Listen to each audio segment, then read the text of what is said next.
It happened in the dark, like almost everything in this war now. On the night of June 8, an American Army Apache helicopter, the deadliest machine probably ever built by the American arsenal, crashed into the warm waters of the Hormuz Strait. That's the Gulf of Oman. And by the morning of June 9, President Trump said out loud what the Pentagon had been carefully circling around. He said that the Iranians shot down one of our high-tech Apache helicopters and added a phrase that turned the incident report into an event of global significance. The United States must respond to this attack. But I want you to see what isn't visible in the reports because this story kind of has two sides. One is loud in the sky with presidents and press conferences, and the other is quiet, without uniforms, without insignia on the inside. And it's the second one, the invisible one, that will most likely decide how the visible first one ends. Watch until the end, and you'll understand why the downed Apache proved that Iran can still bite, but the body that's biting might be rotting from the inside. First, what we know for sure. Because in the first hours of a story like this, the difference between what's confirmed and what's assumed is really significant. It's confirmed it was an Apache, an AH-64. It went down near the Hormuz Strait, as I said, in the Gulf of Oman. Both crew members survived. The pilots are okay. According to Trump, they were picked up in stable condition, without injuries. They were in the water for about 2 hours. And the rescue itself actually made history. For the first time ever, U.S. military forces rescued downed crews from a combat zone using an unmanned boat, a 24-foot vessel called Karsar from Saronic Technologies. About Nanobon, the crewed vessel Karsar. This is from the company Saronic Technologies. Drone boat. It reached the pilots, took them to a safer spot on the water, and from there a manned helicopter lifted them up. Take a look at this picture for a second. In it, our entire era is compressed into one rescue operation. A drone shoots down a helicopter, a drone boat rescues the crew, people in their own war, well, almost. It is reported that the passengers were involved, but it has not been officially stated that the weapon was an Iranian drone. However, American officials specifically point to a drone. And an important detail, it's still unclear whether this was an intentional strike or if the Apache, in the crowded and contested skies, collided with the drone or got caught under it. Some Iran has not claimed responsibility. And this silence is also information in a way. We'll come back to it. Why was the Apache even there in the first place? It hasn't been enjoying the views for months. American helicopters perform the most dangerous missions there are, flying low, very low, extremely low, slowly, and right next to the enemy shore, Apache. The Sikhs maintain the naval blockade of Iran and protect commercial shipping through the planet's most important oil choke point. Block it, or even just make insurers believe it could be closed, and energy prices will spike across all continents at once. Just last month, this same mission came back in blood. So the Apaches and Seahawks destroyed, what was it? 6 or 7, well, let's say 6, Iranian boats that were threatening ships in the strait. And the cost isn't one-sided. Since February, when the American operations began, the military has lost at least 7 manned aircraft. The downed Apache wasn't an Apache. That's the 7th line on the list that nobody in Washington wants to read out loud. Yes, now, well, the immediate question is, why did Iran do this? Right now, something is happening. We're moving here, we're moving there. Why should an honest narrator slow down here? Why is this the most overused word in the news? Everyone has a motive ready before the fact. I'll give you the strongest version of each explanations, and I'll tell you which one convinces me. The first version is leverage, not bloodthirstiness. In fact, most analysts lean toward this one. It's quite hard to dismiss. Iran knows one inconvenient truth. This war is not popular within the United States itself. It's not popular. It's been more than 100 days, 7 vehicles shot down, no visible finish line. By striking an expensive symbolic target, Tehran is sending a message calculated down to the last detail. We can hurt you, They shot down a helicopter during live negotiations and literally the day after Trump negotiated a new truce between Iran and Israel. Version 2 is a response to the blockade. Tehran loudly and repeatedly insists that the American naval blockade of Iranian ports and the ongoing Israeli strikes themselves violate the April agreement from within. The Iranian army, America, Iranian. A helicopter is already choking at sea. This is not an escalation, but a response. By this logic, this is a response. You block our ports, we shoot down your aircraft, ports, aircraft. Yes, so that there is war both in Russia and in Russia and Russia. Well, something actively negative for us and we'll do the opposite. Well, it's called their score, it's called an eye for an eye, version 3. So this is not a plan, it's fog, just fog. It's called eye for an eye, version 3. This is not a plan, it's fog, just fog.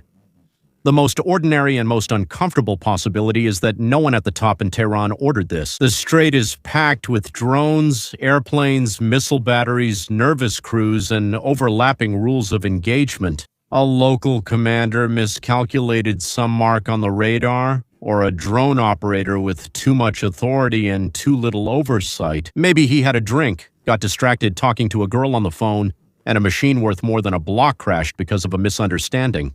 Iran's silence, its refusal to, so to speak, beat its chest and say, "I'm Tarzan," right? Fits this version just as well as any other. They take responsibility for decisions they didn't make, not understanding the consequences. That's how I see it. Tehran's interest in putting pressure on a weary Washington made this action useful. Iran may not have planned this particular strike, but the moment it happened, the regime realized it could use it as leverage. You know, like at the negotiating table. And that's why they didn't claim responsibility, but they also didn't apologize, didn't say it was them, and didn't react in any way. They just stayed silent. The question then immediately comes up, okay, it happened, right? So to speak, it's unclear why no one said it was us, so we can only guess and speculate. But still, we have to respond, Taryn said. We have to respond. Here is a question that is important and has only a few real branches. The first branch. A calculated strike. Well, like, again, an eye for an eye, right? You take our eye, we take yours, and so on. Trump said we have to respond. The most likely American response is a limited, demonstrative strike on the drone unit or coastal battery responsible, just enough to show that we won't allow our assets to be shot down for nothing. But it's calculated so as not to kill too many Iranians, so that Iran will be forced to save face in front of its own people. Washington has been threading this needle for 100 days already. Maybe they'll do it again. The second branch, yes, the spiral. The American strike kills Iranian soldiers, a retaliatory strike. Iran responds. Each side is terrified of looking weak to its own public, so they escalate rather than pause. And the April ceasefire. Even without that, the dead man in a decent suit gets an official funeral. The insurers panic. The flow through Hormuz thins out. It thins out even more, right? Gas prices go up on every continent. And a regional war turns into a global economic one. Nobody wants this scenario. Nobody. And yet everyone could end up sliding into it. Because that's exactly how most wars start. Not by a decision, but by a lack of decisions. And the third scenario, called a deal, the darkest irony. And here I am, gentlemen, a downed plane speeds up the world. If Iran's goal was leverage, and Trump's instinct is to be the one who ended the war, not escalated it, then the downed Apache becomes the push that drags both sides toward a comprehensive agreement, exactly the outcome that Tehran may have been aiming for. The helicopter goes down, and because of that, ironically, the war gets closer to ending. Because how can I explain this more precisely from a psychological perspective? And because everyone will now be scared that things could spiral out of control. Maybe it's no longer possible to drag it out. It could spiral out of control because either some fool at another battery, or someone else trying to pull the wool over our eyes, or something else entirely. And so it could all go in a direction that no one intended. That's why maybe this whole situation will push things forward. And to be honestly, I'm kind of leaning in that direction. What kind of outcome we'll get will be decided not only by what's flying over the Hormuz Strait, it will largely be decided by things we can't see at all then. A formless war inside Iran's own borders, waged by people, some of whom have been waiting for this for 20 years. It's called Sleeper Cell Spa. In English, and the sleepers are awakening. I'm not talking about Herbert Wells, I mean the realities of our wars. So let's talk a little bit about what we might call the romantic ghosts within the regime. The question that should have haunted anyone who watched that Apache go down. If Iranian air defense is good enough to bring down a first-class American helicopter over Hormuz, then what? During last year's 12-day war, was this same air defense so blind that Israeli planes flew over Iran as if the radar had simply been turned off? The answer is the radar was simply turned off. Let me explain the most astonishing intelligence story of our time. It has a name that even the Israelis themselves started using: sleeper Iranian agents. I emphasize Iranians, not Israelis in disguise. Iranians quietly dismantling their own country's defenses from within. Not Israelis, Iranians. To understand this, you have to go far back. Further than this war, further than the Islamic Republic itself. In the era of the Shah, the Pahlavi dynasty, Israel and Iran were allies, real allies. In those years, Israeli intelligence did something patient and far-sighted. They trained and nurtured mid-level Iranian officers in the army and intelligence services, capable ones. You know, the ones who would rise to the top. Then came 1979. Yes, I'm not even sure the idea was to plant them as spies or intelligence agents. Yeah, I mean, our intelligence officers, they're spies and so on. No, it was just about establishing good relationships, explaining what Israel wants, personal connections, explanations, and so on. But then the so-called revolution happened. In 1979, the Shah fell, the Ayatollahs took over the country, and everyone thought, that's it. That is, we cleaned out the pro-Western networks. They were executed, scattered into exile. But the networks were cleaned out, and these guys weren't. They weren't part of the trained ones. They were just part of that regime, which had a great attitude toward Israel, which had a great attitude toward the West, which, well, in general, had a great attitude toward many things, except the Ayatollahs. They fit into the new regime, they took new oaths, they started moving up through the new system. They were smart guys, right? They stayed in the shadows, They were in the light, but still in the shadows. Deeply, I would say, undercover. Sleepers, not even agents. Just people who understood that the future is with Israel, and without Israel there is only darkness. So you could say they were dormant for 20 years or more. But then the following story happened. This isn't a movie plot. This is what the sources say. Under the head of Mossad, David Barnea, Israel built an entire new division with a single task: to destabilize Iran from within.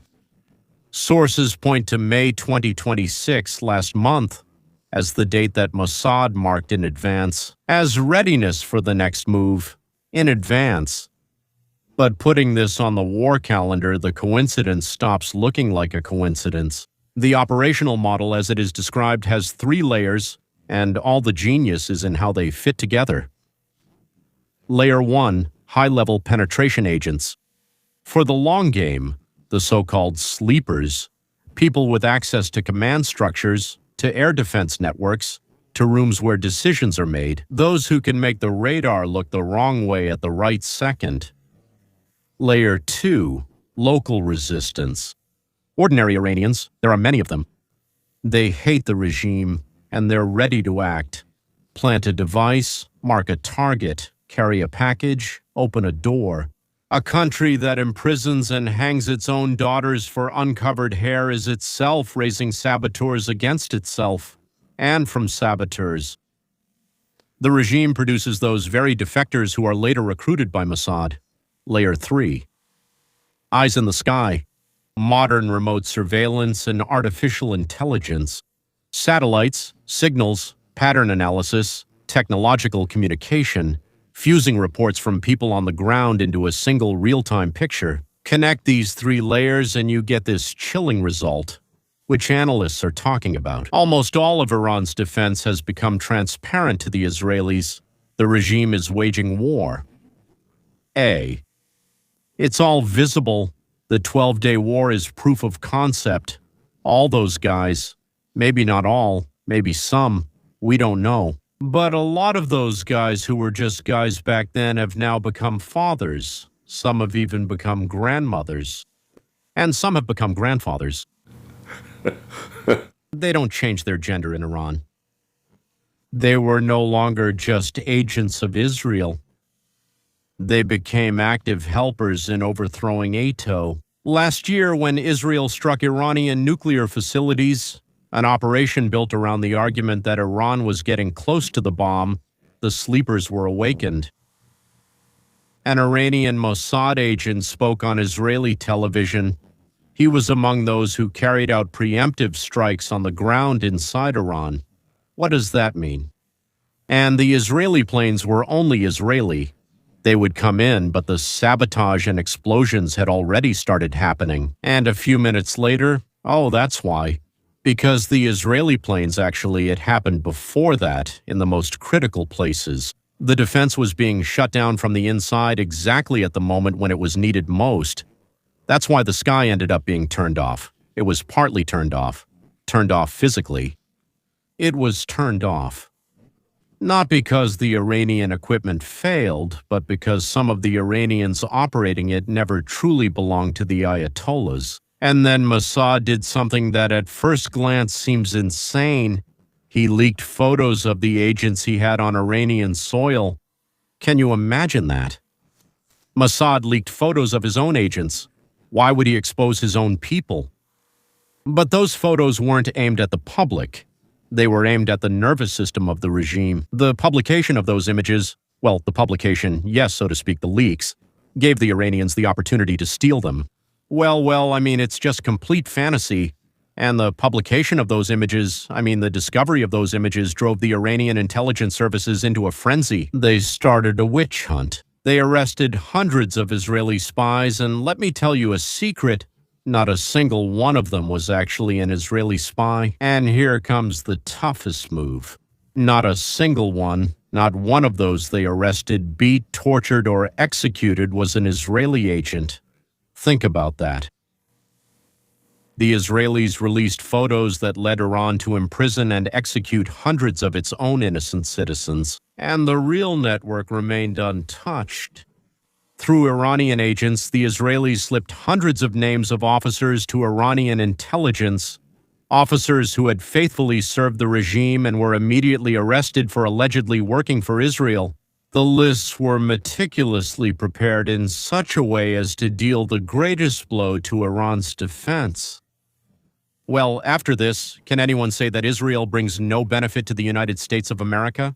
The leak undermined the only thing that holds a police state together, the mechanism of fear. As soon as the regime starts devouring its own loyal people out of paranoia, it does the enemy's work for free. Now every officer is eyeing their office neighbor with suspicion. Trust is the invisible glue in any intelligence service. It crumbles. There's no need to destroy the enemy's defenses if you can convince the enemy to do it themselves, out of fear. But the funniest thing about all this is that Mossad openly stated, well, actually, we're not done yet. We're just getting started. Now let's put the two halves together. Let's go back to Armuz, the digger in the water, and the whole story falls into place. The helicopter is the visible war. Loud, photogenic. The war of presidents, the war of press conferences, all the promises to respond. The war you're allowed to see. And the dormant one is the invisible war. The one that determines whether Iran is even capable of engaging in the visible one. The regime can shoot down an American helicopter over the strait while being hollow on the inside, with compromised air defenses, with paranoid officers, with commanders who don't know what they're doing. And which of them reports not to their own superiors but to Tel Aviv? The downed Apache proves that Iran can still bite. Of course it can. The sleeper network suggests that the body that bites is rotting from the inside. A regime that knows its walls are full of ghosts, that it can't trust its own radar operators, has every reason to use one downed helicopter as leverage and blame it on a deal before the rot turns into a collapse. Now the regime knows it's riddled with Mossad agents, but it can't identify who they are, and it can't fire everyone or shoot them or put them in prison because there's no one to replace them with. You wouldn't want to find yourself in such a situation, ladies and gentlemen. The most brutal regimes are not built on strength. They are built on fear and on lies about their own power. And when light starts to break through the wall, even those who guarded that wall begin to understand. Sooner or later, all secrets come to light. You know where this leads. Before we part, one important thing. In just 3 or 4 hours, I will post another video today, and it will be about a different front. About how hell begins. The attack on the Democratic Party. And I will tell you what new cases are now being revealed and uncovered. How information that has been accumulating for years in the prosecutor's office and other investigative agencies. Right now, it's being prepared to be brought out into the open on a massive scale. All at once. Why? Why all at once? So that the press, which will rush to defend the Democrats, simply won't have time to do anything, and won't be able to stop the destruction that's being prepared for that party. This will be the second video in 3 or 4 hours. The video is almost ready, and it will be uploaded to the internet very soon. And here's my request to you. Click on the bell. Not the like button, not the subscribe button. Specifically on the bell. Well, if you're subscribed. Because if you're not subscribed, the bell won't appear, because then you'll get a notification the very second the video comes out, and you'll know what's happening and when. And to miss it, believe me, well, you won't want to. There's a lot of interesting material there, which is especially for us, Americans, but also for those people who follow what's happening in America. And that's the whole world. It will be very interesting. If you want to get this kind of calm analysis of what's really happening every day, stay here. On the main channel, I go live every day, so to speak, at least once, and sometimes even twice. And if you want to get to the root of things, why in general such wars are even possible, so to speak, and why such lies are possible, by the way, and how freedom works. Freedom grinds all of this up. But this is on the roadmap to freedom. I do 2 analyses a week there, not every day anymore. Yeah, just 2 analyses a week. But, as they say for those who like to think, yeah, subscribe to both. And let's think together.